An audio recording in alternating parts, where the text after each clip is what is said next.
संजीव, शुरुआत आपसे कर रही हूं। संजीव, क्या मायने निकाला जाए जब सीडीएस ये कहते हैं, उनसे पूछा जाए पाकिस्तान के उस दावे को लेकर सवाल कि पाकिस्तान जिस तरह से 6 लड़ाकू विमान, भारत के 6 लड़ाकू विमान राफेल को गिराने का जो दावा कर रहा है, उस पर सीडीएस कहते हैं कि महत्वपूर्ण ये नहीं कि विमान मार गिराए गए, बल्कि ये है कि उन्हें क्यों मार गिराया गया, क्या गलतियां हुई है, ये बातें महत्वपूर्ण हैं और हमने उसको कैसे रेक्टिफाई किया है और उसके बाद हमारे क्या कदम रहे। इस बयान के क्या मायने हम निकाले जाएं, क्योंकि यहां विपक्ष तो सीधे तौर पर इस मामले को लेकर सरकार की जिस तरह से जो कमी रही है कि क्यों बार बार इनकार किया जा रहा है कि भारत के लड़ाकू विमान शुरुआती तौर पर गिरे हैं, उसको लेकर अब सवाल उठा रहा है। दूसरी तरफ ट्रंप का मामला वो नहीं यहां पर सुलझ रहा, क्यों भारत सरकार चुप है, इसके लिए भारत सरकार के सामने क्या रास्ते दिख रहे हैं। तो ये कुल मिलाकर इस वक्त क्या ऑपरेशन सिंदूर को लेकर जो अपनी बड़ी उपलब्धि और अचीवमेंट के तौर पर लगातार प्रचार प्रसार भारत सरकार कर रही है, क्या यहां इसी मामले को लेकर वो फंसती भी दिख रही है?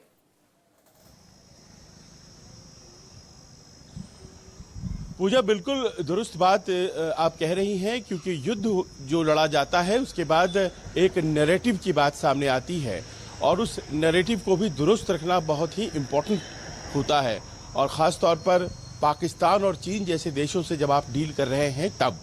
अब हम सीडीएस साहब के उन बातों के आलोक में कुछ ऐसे पॉइंट्स पर विचार कर लें जो कि बहस का मुद्दा बन गई हैं।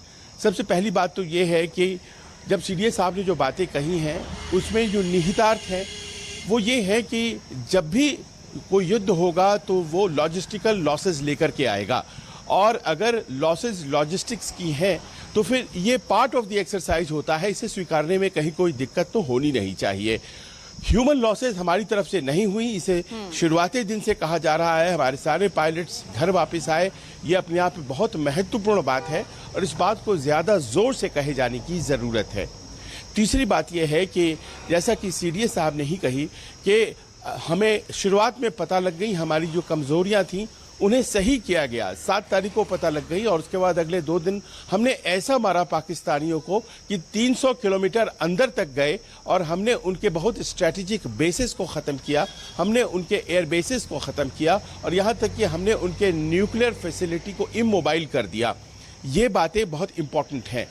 अब देखिए, ये सारी बातें जो उन्होंने कही थी, इनके आलोक में मेरे कुछ प्रश्न हैं, और ये प्रश्न एक आम भारतीय पत्रकार और एक आम भारतीय व्यक्ति के भी हो सकते हैं। पहला तो ये है कि जब ये बात कही जानी थी, पब्लिक डोमेन में लाई जानी थी और इसी तरह के प्रश्न किए जा रहे थे हमारे पॉलिटिकल लीडरशिप या फिर हमारे मिलिट्री लीडरशिप से, तो फिर उसे सिंगापुर में कहने के लिए क्यों चुना गया, उसे भारत में क्यों नहीं कहा गया। नई दिल्ली में भी तो ये सवाल हो रहे थे और नई दिल्ली में ये सवाल के जवाब में जिस तरह से रिएक्शंस जाहिर है वो नहीं होती, क्योंकि नैरेटिव बाहर में अगर आप बोलेंगे किसी ऐसी बात को तो वो नैरेटिव हाथ से छूट जाने का खतरा होता है, जो कि इस वक्त ऐसा लगता है कि थोड़ा बहुत हुआ है। लेकिन ये सवाल तो भारत में भी थे, तो आखिरकार ये सवाल, इतना क्रूशियल सवाल जिसको कि भारतीय मीडिया भी पूछ रहा था, वो बताने में क्या दिक्कत थी दिल्ली में और वो सिंगापुर में ही क्यों बताया गया। पहली बात, जहाँ सांग्रीला डायलॉग चल रहा था। दूसरी बात ये है कि जब लॉसेस होती हैं तो उसमें जाहिर है कि हम उसको एक्सेप्ट कर रहे हैं तो उसमें आंकड़े भी होंगे। तो अगर मान लीजिए कि हम लॉसेस को स्वीकार कर रहे हैं और कोई आंकड़ों पर इंसिस्ट कर रहा है, 1 या 2 या 3, हमें क्या दिक्कत है बताने में, हम उसको एक्सेप्ट करें, या फिर हम ये कह दें कि ऑपरेशन ऑन गोइंग है और हम आंकड़े के बारे में नहीं बता सकते हैं, ये ऐसी जानकारी है जो कि हम मुहैया नहीं करा सकते हैं। तीसरी बात यह है कि हमने क्या क्या हिट नहीं किया। डीप इनसाइड पाकिस्तान गए, हमने वो हिट किया, हमने उनके इंफ्रास्ट्रक्चर को, जो मिलिट्री इंफ्रास्ट्रक्चर था, एयर डिफेंस वगैरह वगैरह सब तोड़ दिए हमने, वो बताई नहीं गई बात। हमने उनके कई फाइटर जेट्स डाउन कर दिए, ये बताई नहीं गई। हमने तो उनका एयर बेस ही उड़ा दिया, नूर खान। आप ये समझिए उनका सबसे प्राइज पोजीशन अंग्रेज़ों के ज़माने का बना हुआ वो जनरल हेडक्वार्टर्स GHQ, हमने वो उड़ा दिया। हमने उनका एक ऐसा फैसिलिटी उड़ाया, दरवाज़ा बंद कर दिया जहां उन्होंने न्यूक्लियर आर्सेनल्स रखे हुए थे। ये बातें भी तो आनी चाहिए थी ना। अब देखिए क्या हुआ कि चाइना ने पाकिस्तान को एड किया इंटरनेशनल मीडिया में, और उन्होंने कुछ इस तरह से प्रचारित कराई चीज़ें ताकि उनके जो JF-17 और JC-10 विमान जो युद्धक विमान थे, फाइटर जेट्स थे, उनकी बिक्री बढ़े, क्योंकि उनकी तो कोई अभी खरीदता नहीं है पाकिस्तान जैसे देशों को छोड़ करके। तो उन्होंने एक ज़बरदस्त तरीके का माउंट किया कैंपेन, और उसी का नतीजा है कि एक कन्फ्यूजन की स्थिति आज की तारीख में दिखाई पड़ती है। युद्ध जीता जाता है बैटलफील्ड में, लेकिन एक नैरेटिव का भी बैटलफील्ड होता है, और वहाँ सेट करने की इसको ज़रूरत थी। और ऐसा लगता है कि कहीं ना कहीं वहाँ थोड़ा एक कन्फ्यूजन हुआ, जिस कारण से आज प्रश्न उठ रहा है। अब हम घरेलू राजनीति पर अगर आते हैं पूजा, तो हम पाते हैं कि ये प्रश्न जो विपक्ष उठा रहा है, कुल मिलाकर यही वो प्रश्न थे जो शुरुआती तौर पर यहाँ प्रेस में उठे थे, और जब इसका जवाब नहीं मिला तो विपक्ष को मौका मिल गया, उसने उठा लिया इस प्रश्न को, बार बार वो पूछा जाने लगा।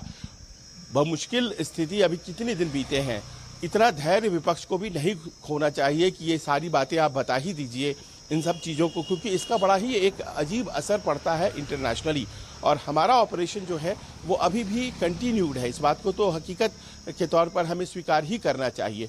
पर हमारे यहाँ समस्या घरेलू राजनीति की है। बहुत से लोग जो मिलिट्री डिटेल्स को बहुत नहीं समझते हैं, जो टेक्निकलिटीज़ जो इन्वॉल्व होती हैं उसको नहीं समझते हैं। ऐसा लगता है जैसे रफाल के आसपास बहस आ जाए, बस रफाल के आसपास बहस आ जाए, इसको लेकर के एक व्यग्रता दिखाई पड़ती है, क्योंकि रफाल जो है वो एक पॉलिटिकल प्रश्न के रूप में आज से 1 से 1.5 साल पहले ये डिस्कस हुआ था हमारे देश में। पर याद अगर आप करें तो रफाल के टेक्निकल सुपीरियॉरिटी को लेकर के राहुल गांधी ने कभी ऑब्जेक्शन नहीं उठाया था, उसके खरीद को लेकर के उठाया था। आज की तारीख में वो बदल करके उसकी टेक्निकल सुपीरियॉरिटी और इन्फीरियॉरिटी पर सवाल चला आया है। तो ऐसे प्रश्न इस तरह से सार्वजनिक रूप पर डिस्कस हो, ये बहुत अच्छी बात नहीं है। पर सामने हमारे चुनाव है और वन-अपमैनशिप की लड़ाई है। प्रधानमंत्री भी जा रहे हैं, जगह जगह सभाएं हो रही हैं, और ऐसा लगता है कि ऑपरेशन सिंदूर के जरिए कुछ न कुछ ब्राउनी पॉइंट्स हासिल किए जाए, उनकी भी कोशिश है। जय हिंद करके कार्यक्रम कर रही है कांग्रेस भी, उनकी भी अपनी कोशिश है। और सबसे बड़ा सवाल ये है कि क्या जब ये बातें बोली जा सकती हैं मीडिया में, तो क्या इसके ऊपर स्पेशल सेशन नहीं बुलाया जा सकता है? क्या अगर ये बातें बोली जा सकती हैं पब्लिक जनसभाओं में, तो क्या उसके ऊपर स्पेशल सेशन नहीं बुलाया जा सकता है?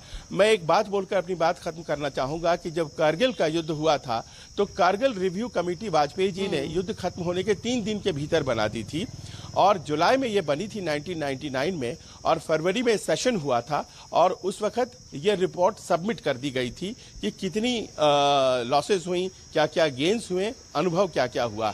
इस बार उस तरह की जो कमेटी नहीं बनी है, उस कारण से ज़रा और कन्फ्यूजन है। मुझे लगता है कि जो बाहर गए हैं लोग, हमें उनकी भी सुननी चाहिए। डेलीगेशंस तो बाहर जाकर के एक सुर में बात कर रहे हैं, पर हमारे यहाँ भीतर बहुत कन्फ्यूजन है। कांग्रेस के ही लोग बाहर में कुछ और कह रहे हैं, यहाँ भीतर हमारे देश में कुछ और कह रहे हैं। तो कहीं ना कहीं ये जो डिबेट आसपास भारतीय सेना, इंडियन मिलिट्री, हमारे लॉजिस्टिक्स के है, ये शायद बहुत अच्छी बात नहीं है। जी, लेकिन बहस फिर भी हो रही है, सवाल फिर भी उठ रहे हैं, और उन सवालों के जवाब से सरकार बच रही है, ये विपक्ष आरोप लगा रहा है।